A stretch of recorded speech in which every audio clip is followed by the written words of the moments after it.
ओम नमः शिवाय। शिवजी सदा सहाय। ओम नमः शिवाय। गुरुजी सदा सहाय। ओम नमः शिवाय। शिवजी सदा सहाय। ओम नमः शिवाय। गुरुजी सदा सहाय। श्री शिव महापुराण द्वितीय रुद्र संहिता तृतीय पार्वती खंड अध्याय 30। शिव माया वर्णन। ब्रह्मा जी बोले, नारद जी, श्री पार्वती जी की सदा शिव में काम रहित भक्ति देखकर इंद्रादि देवता विचार करने लगे। हिमालय अपनी कन्या का दान करके तो दुर्लभ मोक्ष पद प्राप्त कर लेगा और पृथ्वी का त्याग कर देगा, तब तो पृथ्वी रत्नों से खाली हो जाएगी। हिमालय तो दिव्य रूप होकर शिवलोक गामी होगा। इस प्रकार आपस में विचार करते करते सब देवता गुरु बृहस्पति जी के पास गए।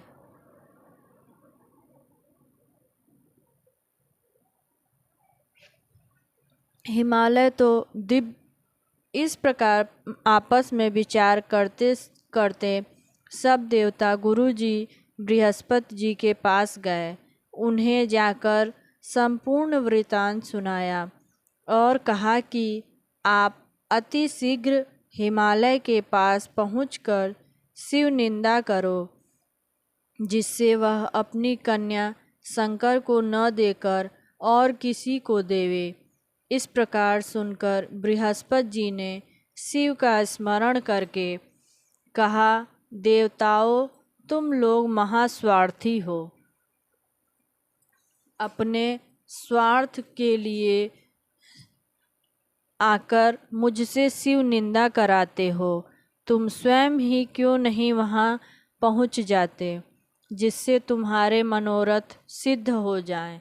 सप्तऋषि अथवा ब्रह्मा जी के पास जाकर अपना दुख सुनाओ, वे ही तुम्हारे संकट काटेंगे। ब्रह्मा जी बोले, नारद जी, अपना दुख सुनाओ, वे ही तुम्हारे संकट काटेंगे। ब्रह्मा जी बोले, नारद जी, जब सारे देवता मेरे पास आ गए और मुझे सारा वृतांत सुनाया, तब मैंने कहा, हे देवताओं, मैं भगवान शंकर की निंदा नहीं करूँगा। तुम स्वयं भगवान शिव के पास पहुंचकर उन्हें प्रसन्न करो, वे स्वयं अपनी निंदा जाकर आप करें। तब ब्रह्मा जी बोले, इस प्रकार मेरे कथन को सुनकर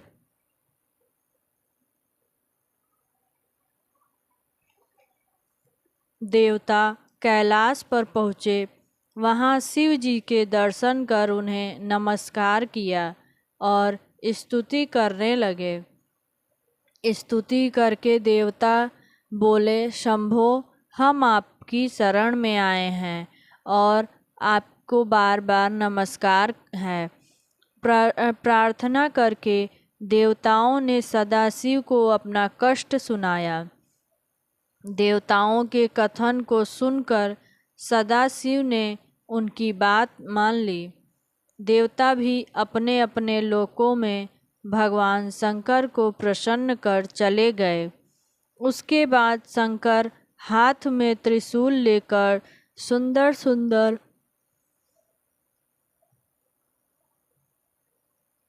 वस्त्र धारण करके हाथ में स्फटिक माला एवं कंठ में शालिग्राम धारण किए, साधुओं जैसा रूप बनाकर हरि हरि बोलते हुए हिमालय राज की सभा में पधारे। उस समय हिमालय बंधु बांधवों के साथ सभा में बैठे हुए थे। साधु रूपधारी रुद्र को सभा में देख हिमालय सिंहासन में उठ खड़े हुए और उन्हें सिंहासन पर विराजमान कराया। तब भगवान शंकर बोले, हिमालय राज, मैं वैष्णव ब्राह्मण हूँ, भिक्षा मांगकर पालन कर लेता हूँ। मुझ पर गुरु की परम कृपा है।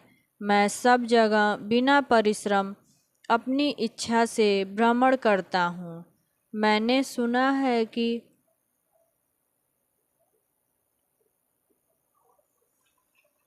तुमने कमलों के समान नेत्रों वाली अपनी सुंदर कन्या को निराश्रित एवं विचारहीन तथा भिक्षावृत्ति वाले शिव को देने का विचार कर रखा है। हे शैलराज, इसमें आपने अपनी हानि लाभ का कुछ भी विचार नहीं किया। पार्वती को क्या मालूम, वह तो उसी के साथ विवाह करना चाहेगी। अनुभव न होने के कारण उसको अपने दुख का ज्ञान नहीं है। शैलेंद्र, तुम उसकी बातों पर न जाओ, शिव के साथ उसका विवाह न करो। ब्रह्मा जी बोले। नारद जी इस प्रकार कहकर शंकर जी चले गए।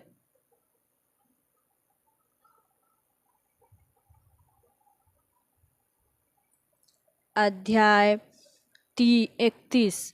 हिमालय के समीप सप्त ऋषियों का आगमन। ब्रह्मा जी बोले।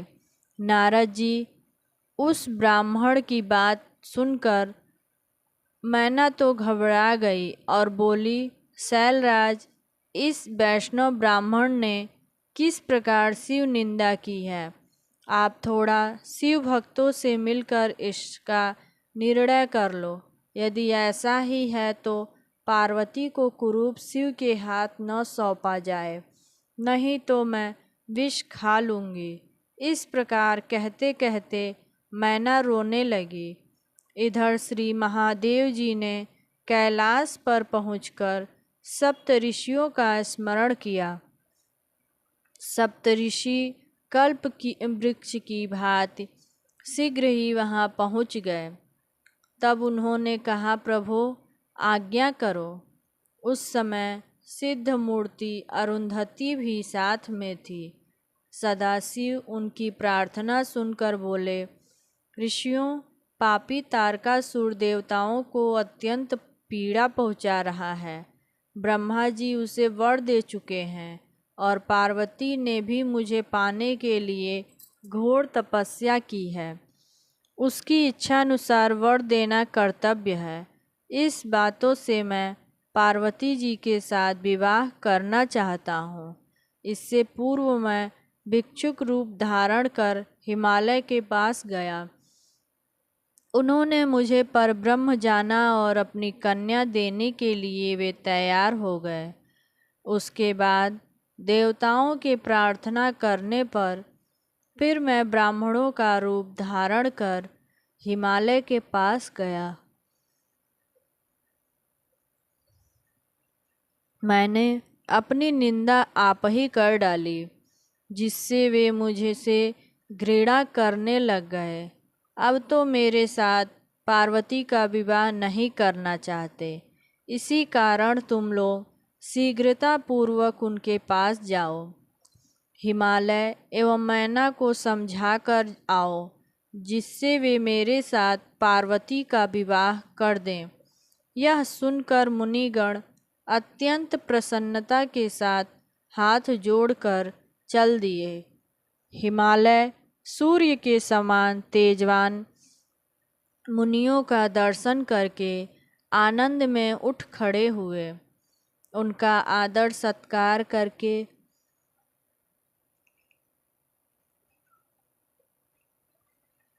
उन्हें यथोचित आसन पर बिठाया और कहने लगे, मैं धन्य हूँ। आपके दर्शनों से मैं कृतार्थ हुआ। आप तो पूर्ण काम हैं, किंतु मुझे भी आपका सेवक अपना सेवक जानकर कुछ सेवा देने की आज्ञा करें। अध्याय 32। वशिष्ठ मुनि का उपदेश। मुनि बोले, शैलराज, भगवान शंकर जगत के पिता हैं और पार्वती जी जगत की जननी हैं, और तुम श्री पार्वती जी का विवाह भगवान शंकर के साथ करके अपने जन्म को सफल करो।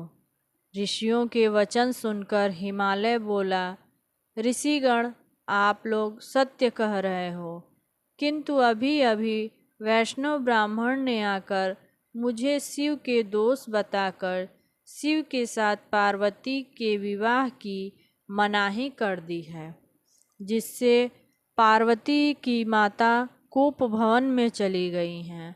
वह कहती हैं कि अपनी पार्वती का विवाह शिव के साथ कदापि नहीं करूँगी और मेरा भी ज्ञान भ्रष्ट हो चुका है।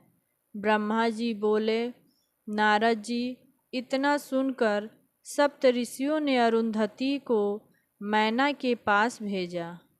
वहाँ पहुंचकर अरुंधति ने देखा मैना शोक में मूर्छित होकर पड़ी हुई है।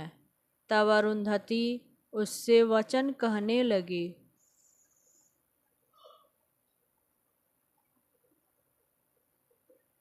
मैना शोक में मूर्छित होकर पड़ी हुई है। तब अरुंधति उससे वचन कहने लगी, उठो बैठो, तुम्हारा कल्याण करने के लिए अरुंधति के साथ सप्तऋषि पधारे हैं। तब मैना खड़ी हो गई, अपने सामने श्री अरुंधति को देखकर नमस्कार किया और बोली, यह मेरा भाग्य है। न मालूम किस जन्म के पुण्य उदय हुए हैं, जिससे मेरे घर श्री वशिष्ठ जी की पत्नी अरुंधति जी पधारी हैं। आज्ञा करें, मैं आपकी क्या सेवा करूं? ब्रह्मा जी बोले, नारद जी, तब तो श्री अरुंधति जी ने मैना को भांति भांति प्रकार से भगवान शंकर के विषय में अनेक प्रकार से समझाया। इस प्रकार समझाकर वह ऋषियों के पास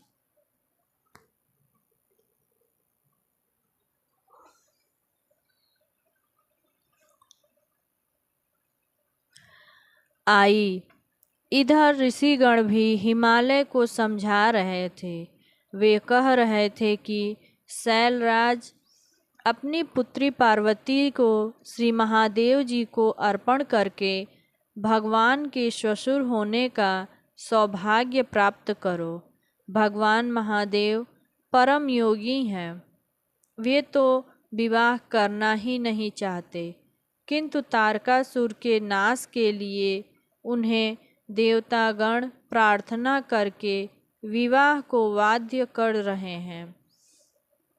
इसी कारण तुम्हारी कन्या ने भी घोर तपस्या द्वारा उनसे यही वर मांगा कि आप ही मेरे पति हों।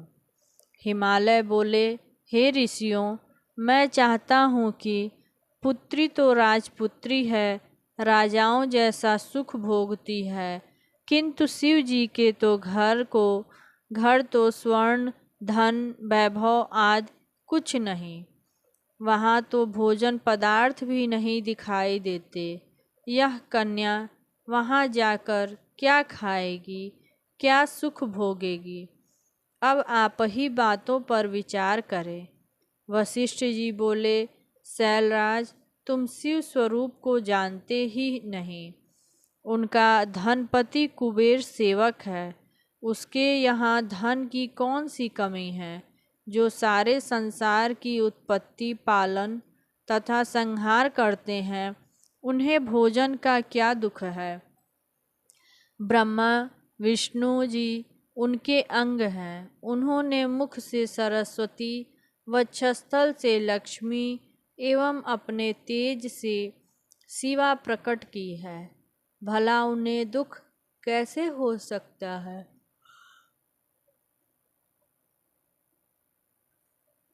तुम्हारी कन्या तो कल्प कल्प में उनकी पत्नी होती रही है एवं होती रहेगी।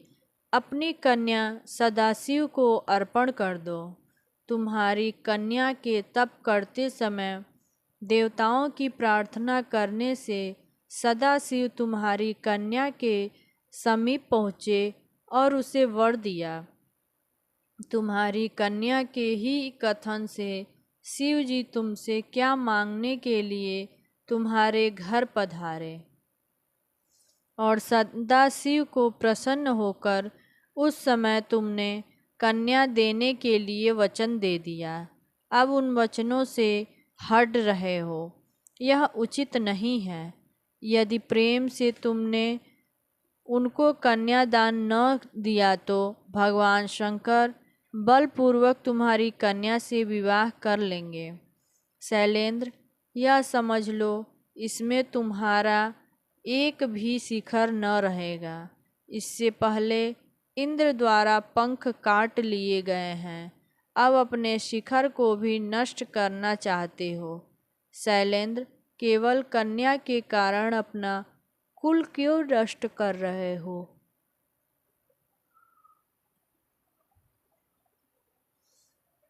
कुल की रक्षा के लिए एक का त्याग कर देना अच्छा होता है, ऐसा नीति शास्त्र कहते हैं।